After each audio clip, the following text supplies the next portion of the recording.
Hello students. तो आज ਆਪਾਂ कर रहे हैं स्ट्रक्चर ऑफ माइटोकॉन्ड्रिया, क्योंकि ईटीएस को करने से पहले हमें उसकी अक्रेंस के बारे में पूरी डिटेल पता होनी चाहिए। ठीक है, तो इसकी अक्रेंस कहाँ पे होती है, मतलब कहाँ पे ये ईटीएस स्टार्ट होती है? माइटोकॉन्ड्रिया में। माइटोकॉन्ड्रिया के भी कौन से पार्ट में? तो उसके लिए पहले अपन सारे स्ट्रक्चर को डिटेल में करेंगे। ठीक है, तो चलो करते हैं फिर। तो बच्चे, ये जो आपको ब्लैक कलर का दिख रहा है that is a outer membrane. ये माइटोकॉन्ड्रिया की आउटर मेम्ब्रेन है। ठीक है, उसके बाद आउटर मेम्ब्रेन के बाद ये जो पिंक कलर की है ये इनर मेम्ब्रेन है। इस इनर मेम्ब्रेन के आप देख रहे होगे अजीब से फोल्ड है। ठीक है, ये जो अजीब से फोल्ड हैं इनको हम कहते हैं क्रिस्टे। ठीक है, इनर मेम्ब्रेन की ये जो अजीब से फोल्ड हैं इनको हम क्या कह देते हैं? क्रिस्टे। क्रिस्टा जो इनर मेम्ब्रेन होती है वो इस तरह से फोल्ड लेती है ताकि ज्यादा से ज्यादा जो स्पेस है वो कवर कर सके। ये है इनर मेम्ब्रेन। ठीक है, अब यहाँ पे एक आउटर चैम्बर होता है। ये जो है इनर मेम्ब्रेन और आउटर मेम्ब्रेन के बीच में ये जो है, आपको ये मैं शेड करके बता रही हूँ, ये सारी और ये है हमारा आउटर चैम्बर, माइटोकॉन्ड्रिया का आउटर चैम्बर। ठीक है, अब आउटर चैम्बर है तो इनर भी होगा। तो ये जो अंदर वाली हिस्सा है, अंदर वाला हिस्सा, इसको हम कहते हैं इनर चैम्बर। इनर चैम्बर, और इसे हम कहते हैं मैट्रिक्स। और इसे हम क्या कहते हैं? मैट्रिक्स। इस मैट्रिक्स के अंदर जैसे साइटोप्लाज्म होता है तो यहां पे भी एक मीडियम है जिसके अंदर इसके खुद का राइबोसोम होगा। ये एक ऐसी ऑर्गेनेली है जिसके अंदर खुद का राइबोसोम है। ये जो आपको ग्रीन कलर की स्ट्रक्चर्स दिख रही हैं ये राइबोसोम्स हैं। ये राइबोसोम्स हैं, बट यहाँ पे जो राइबोसोम्स होंगे वो होंगे 70s।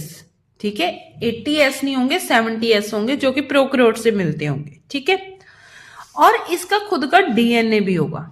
ये जो है इसका जो डीएनए है वो भी सर्कुलर डीएनए होगा, लीनियर डीएनए नहीं होगा, सर्कुलर डीएनए।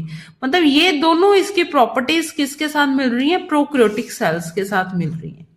ठीक है, ये ऑर्गेनेली और एक क्लोरोप्लास्ट, ये दोनों ऑर्गेनेलीज ऐसी हैं जिनका खुद का राइबोसोम्स होता है, खुद का डीएनए होता है। ठीक है, अब ये आप कह रहे होगे ये क्या स्ट्रक्चर्स बनाई है मैम आपने?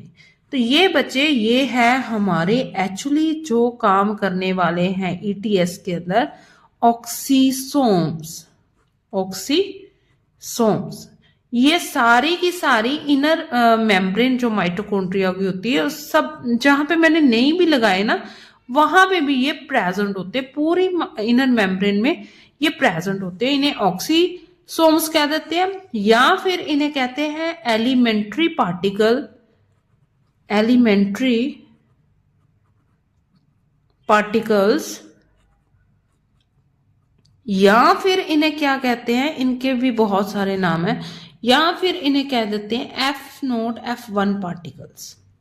F0 F1 particles.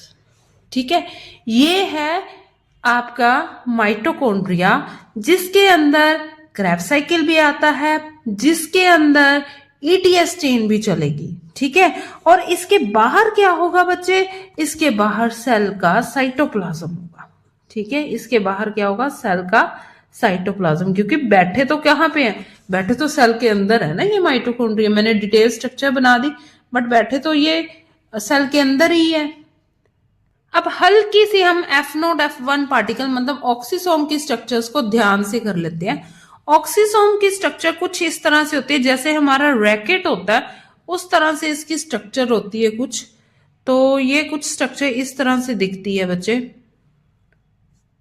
ये इसका बेस होता है, ठीक है। और इसके ऊपर इसका होता है हेड, ये कुछ इस तरह से, ये इसका हेड होता है, थोड़ा गोल होना चाहिए था, सॉरी, चलो कोई बात नहीं। तो ये है F1 पार्टिकल, ये है F0 पार्टिकल। जो बेस है उसे हम F0 पार्टिकल कहते हैं। जो स्टॉक है ये इन दोनों को जोड़ती है, हेड को बेस के साथ, और ये है हेड। ठीक है। अब माइटोकॉन्ड्रिया जो है ये एक डिटेल्ड स्ट्रक्चर आपको लर्न करनी चाहिए। अगर आपको नहीं पता थी स्ट्रक्चर के बारे में तो जरूर लर्न करो। ठीक है, ये बहुत इंपॉर्टेंट स्ट्रक्चर है क्योंकि इसमें रेस्पिरेशन सारी होती है और ये पावर हाउस ऑफ सेल है। तो कैसे पावर हाउस ऑफ सेल है इसके बारे में डिटेल अपा नेक्स्ट वीडियो में करेंगे। Okay, have a nice day.